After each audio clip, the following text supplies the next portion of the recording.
Nosso Senhor e Salvador Jesus, saudamos a cada um dos estimados que está conosco neste momento para o nosso momento de estudo de hoje, o estudo de número 19.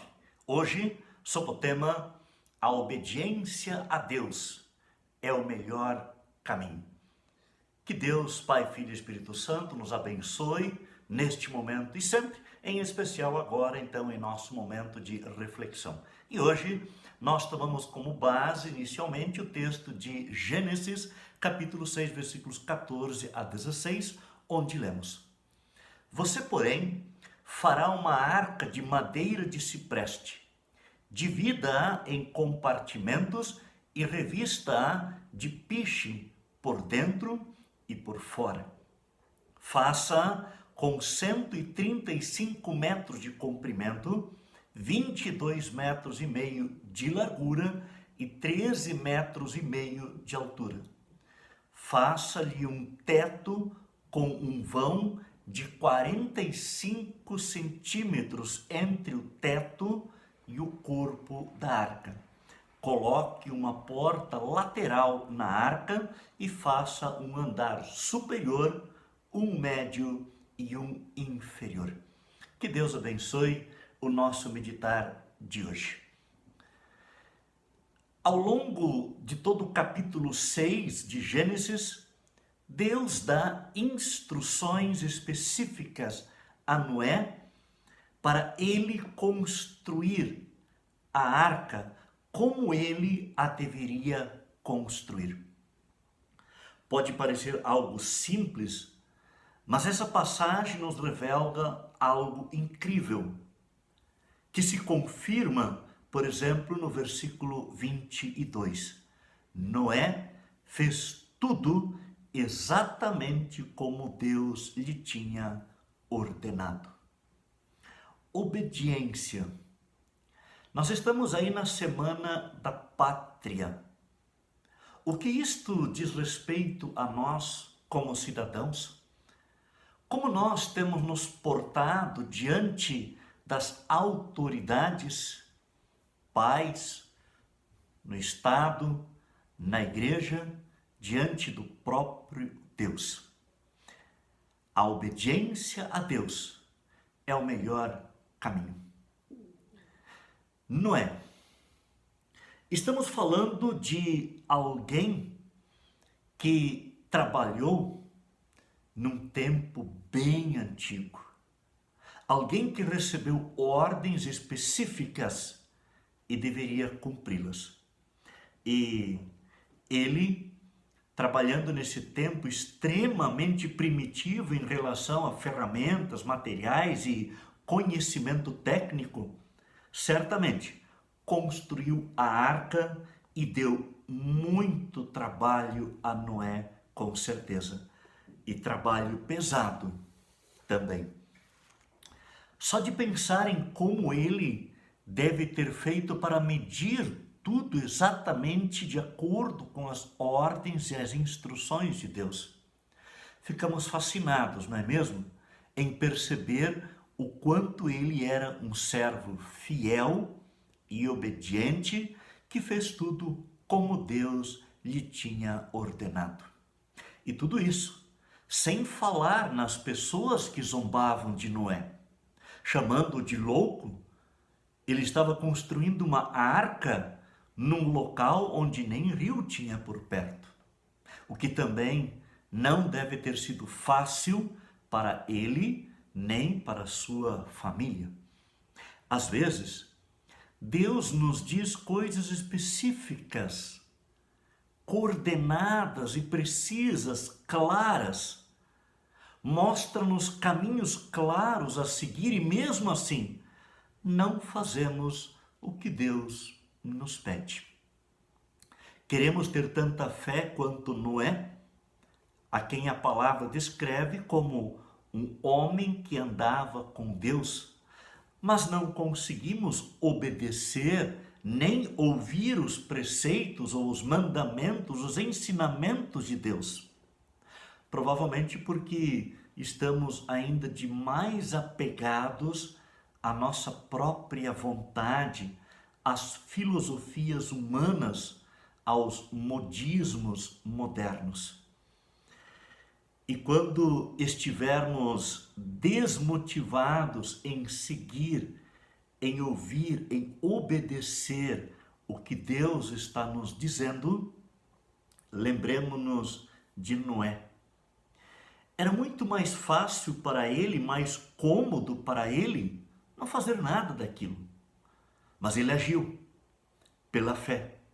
Ele obedeceu pela fé, fazendo tudo nos mínimos detalhes, segundo as ordens e instruções de Deus. O Salvador Jesus também está nos chamando para sermos filhos e filhas obedientes do Pai Celestial. Não para que levemos isso como um peso ou com o temor de que Deus possa nos castigar, mas sim uma vida obediente a Deus, para que vivamos segundo a sua boa, perfeita e agradável vontade. Ele, Deus, sempre quer o melhor para nós, e o melhor que nós podemos fazer é obedecer-lhe a palavra. Obediência com discernimento. É disto que fala o nosso segundo texto, o texto de Eclesiastes, capítulo 8, versículos 1 até o versículo 8. O texto de Eclesiastes, ele começa com o princípio de obediência aos governantes, no caso de Israel, o rei. Para nós, nos dias atuais, seria o presidente da República. Mas por que isso é tão importante? Primeiro, por causa de um juramento de lealdade. Hoje já não fazemos mais esse tipo de juramento, mas firmamos compromissos perante as autoridades civis. Em segundo lugar, é importante porque é um procedimento prudente. Explico. Você precisa obedecer às autoridades para não ter complicações com ela no caso de desobediência.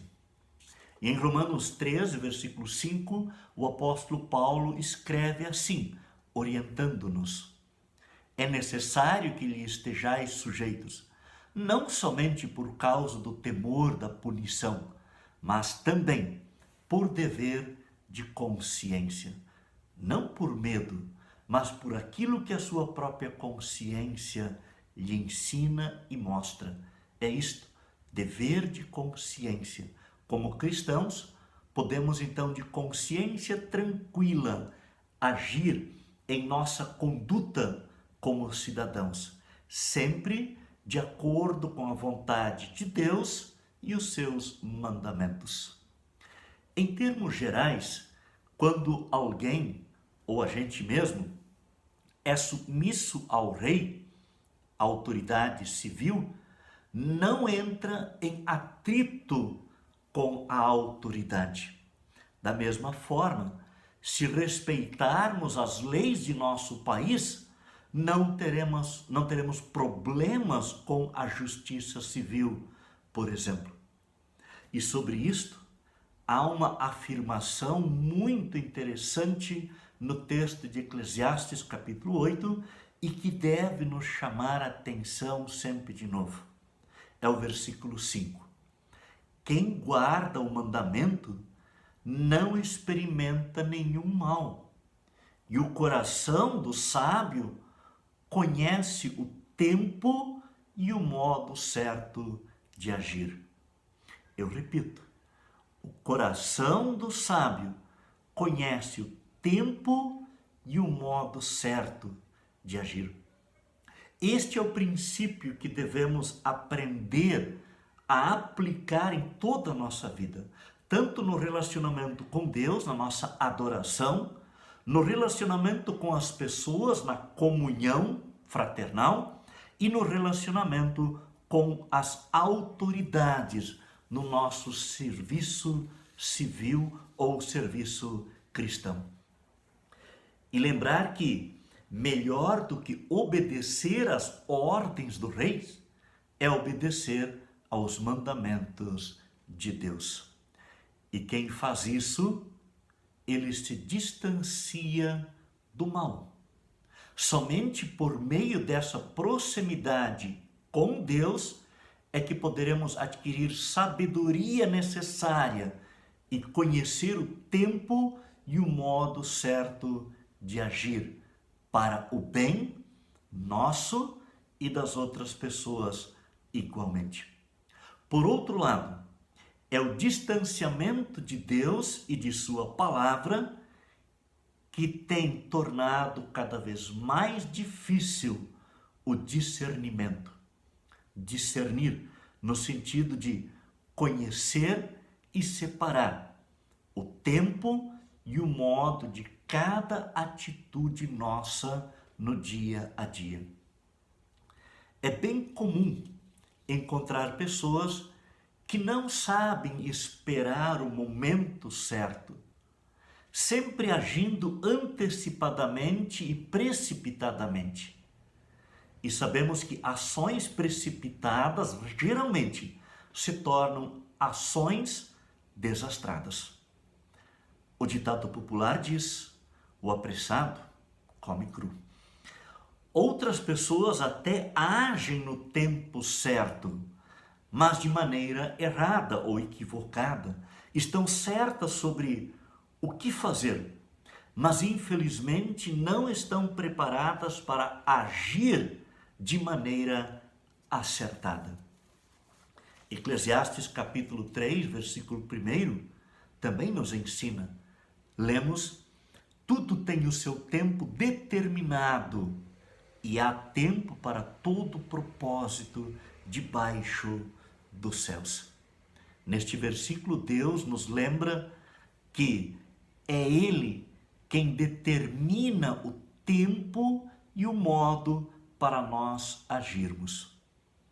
Como cidadãos deste país maravilhoso no qual nós vivemos, precisamos da sabedoria de Deus para discernir e para agir adequadamente, de acordo com a vontade de Deus, que sempre vai ser boa para nós e também para as pessoas à nossa volta, começando na família, na igreja, no trabalho, na escola, em toda a sociedade, o que vai contribuir para uma vida melhor na sociedade na qual nós vivemos.